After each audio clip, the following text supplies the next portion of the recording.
La raison pour laquelle je mentionnais que j'aimerais vous amener peut-être sur une autre piste, c'est que au-delà du fait que le Canada et que le Québec est constitué de ressources de taille, des ressources naturelles de taille, on a aussi une économie qui est basée sur la petite et moyenne entreprise. Et le point que j'aimerais amener ici, c'est comment on peut amener ces deux éléments-là à être une démarche gagnante pour le Québec. Et à partir de maintenant, je vais me consacrer davantage sur le Québec, mais ce que je vais mentionner peut s'appliquer de toute évidence à l'ensemble des provinces canadiennes. Quand on regarde, entre autres, ce qui s'est passé au Québec au cours des quelques dernières années, je vous dirais 3, 4, 5 ans au maximum, il y a eu beaucoup d'initiatives qui ont été mises de l'avant et qui convergent vers un objectif commun de réduction de la consommation énergétique. Sophie pourrait vous parler du programme de gaz métro pour la conversion de l'énergie. Si Hydro-Québec était ici, Hydro-Québec pourrait vous parler de ses programmes d'aide à l'entreprise aussi pour réduire la consommation énergétique. Le gouvernement du Québec a mis en place un certain nombre de mécanismes, que ce soit des mécanismes réglementaires ou encore des mécanismes qui sont plus des incitatifs fiscaux. Et je vais revenir à une annonce qui a été faite dans le budget qui est en lien pour moi avec le passage vers une économie plus verte et une économie québécoise qui s'affiche, je dirais, vraiment au développement finalement d'une économie qui va être basée sur une consommation de l'énergie qui sera moindre. La Ville de Montréal, vous verrez très prochainement le plan d'action développement durable de la Ville de Montréal. Il y a beaucoup d'initiatives aussi qui vont dans ce sens-là. Alors, quand vous voyez les efforts qui sont faits au Québec, que ce soit du côté des grandes entreprises de production d'énergie, que ce soit du côté du gouvernement du Québec, des initiatives des gouvernements municipaux, que ce soit au niveau des bâtiments qui sont plus écologiques, que ce soit au niveau du transport collectif, il y a vraiment une convergence. Parce qu'à la fin de la journée, bon, on peut se targuer d'être une société, un pays qui a des attributs environnementaux, mais il faut que ça transcende chez chacun d'entre nous. Et quand je dis ça, c'est qu'il faut que ça vienne me chercher moi comme consommatrice, il faut que ça vienne chercher aussi les entreprises québécoises pour qu'elles aient envie aussi de faire partie de ce que moi j'appelle aujourd'hui un projet de société et qu'on ait ensemble le goût de faire une différence et de faire du Québec un leader. Tant qu'à moi, le train a passé pour le Canada, mais le Québec est vraiment en avant de la parade et on peut se distinguer et on doit se distinguer. Il ne faut pas attendre après les autres. Le Québec a pris une longueur d'avance quand il y a eu un ralentissement au niveau du fédéral et c'est tout à l'avantage du Québec et on doit en tirer profit sur le plan économique et sur le plan des exportations.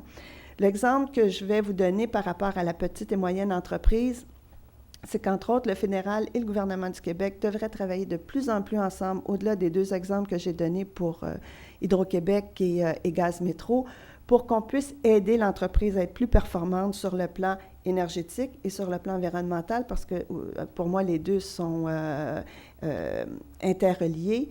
Il faut aider l'entreprise à être en mesure de faire des évaluations de sa performance sur le plan énergétique, sur le plan de la consommation d'eau, sur le plan de la consommation des déchets, parce que tout ça égale consommation d'énergie. Et si on veut être moins dépendant des énergies et être plus compétitif sur le marché, il va falloir réduire les coûts reliés au moins à ces trois éléments-là. Et c'est dans ce contexte-là, entre autres, que je porte à votre attention cette approche. En fait, c'est une méthode, mais c'est juste pour vous donner l'esprit derrière ça, que nos gouvernements puissent aider les entreprises, entre autres, à faire des analyses de cycle de vie de leur entreprise pour identifier où sont les points sensibles où des réductions importantes pourraient être menées et apporter une contribution financière pour les rendre plus performants, soit par l'entrée de nouvelles façons de faire sur le plan technologique, soit par que ce soit de la réduction au niveau des émissions atmosphériques, des effluents. Tout ça, ça a un impact direct sur la production énergétique et sur les coûts des entreprises. Le gouvernement du Québec, dans le dernier budget, a annoncé une aide gouvernementale de 24 millions de dollars pour les entreprises. Vous savez qu'en Europe, c'est la tendance lourde d'avoir surtout à peu près tous les biens de consommation l'empreinte carbone. Nous, au Québec, on dit que c'est encore plus important d'avoir l'empreinte environnementale parce que c'est la prochaine étape. Il faut être en mesure sur le marché, compte tenu de la nature même de notre production électrique, production hydroélectrique, de se positionner avec des produits qui, par définition, vont avoir beaucoup plus d'attributs environnementaux que les produits fabriqués aux États-Unis et aussi pour une large mesure dans le reste du Canada. C'est là que je vous dis qu'il faut faire le lien. C'est beau de parler des grands projets énergétiques, mais il faut ramener ça à la réalité de l'économie québécoise qui est basée sur la PME et comment on amène les industries à faire partie d'un projet de société où le Québec pourrait s'avérer être un leader. J'arrête là-dessus. C'était vraiment le message que je voulais vous laisser. On parle de très haut, on parle de politique énergétique, on parle du rôle du gouvernement canadien, du rôle du Québec. Et je vous avoue que depuis 3 ans que je suis revenue au Québec, j'ai une fierté d'être revenue chez nous, j'ai une fierté d'être québécoise parce qu'il se passe des choses, c'est super, mais il faut continuer pour s'assurer que l'ensemble de l'économie québécoise va se mettre au vert et qu'on va faire une différence sur le marché et on va être capable de marcher la tête haute parce que nous, on fait ce qu'on prêche. Merci. Is the role of the feds in this? You say it's limited. It should support the provinces on a local level, and we understand that, or on a provincial level, rather. But do they have a responsibility? And I'll take you back to Hugo's statements. To be part on a federal level of international setting targets, on an international level setting direct price signals, for example, of prices on carbon that are federal level, or even greenhouse gas emissions targets, let's say on transportation, that should be not provincial, but federal. In other words, how, in your mind, does the Fed have more than just a limited role? La réponse est simple, c'est oui. Le gouvernement fédéral, à l'époque où j'étais commissaire, j'ai vu tous les dossiers sur lesquels le fédéral aurait pu, dans certains cas, jouer un rôle important, aurait pu jouer un rôle important. Il y a eu un glissement, il faut le reconnaître. Son rôle, de toute évidence, est de faire en sorte qu'au niveau des ententes internationales, on respecte nos ententes. Et une fois qu'on a signé une entente, qui en principe, on devrait la négocier avec les provinces pour s'assurer qu'on a le buy-in des provinces ensuite pour aller de l'avant avec la mise en œuvre.